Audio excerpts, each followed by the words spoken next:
বর্তমানে আছি হচ্ছে শাহ আলম ক্লাব। রোজার মাসে আমার ওইখানের রেস্টুরেন্টের চাকরিটা বন্ধ, কারণ রেস্টুরেন্টে বন্ধ রোজার মাস, এই জন্য।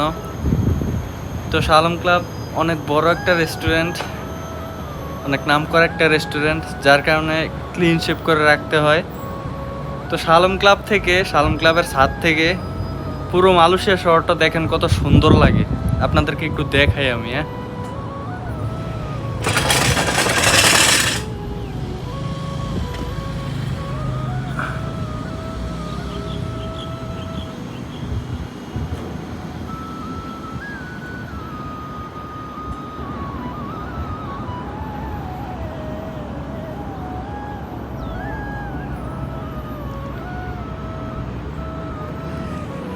কত সুন্দর মালয়েশিয়া শহর।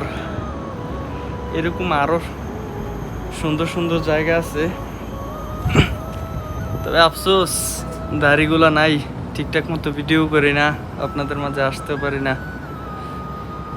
যাক, দেখা হবে আবার আমার গাল ভর্তি সুন্দর দাড়ি নিয়ে।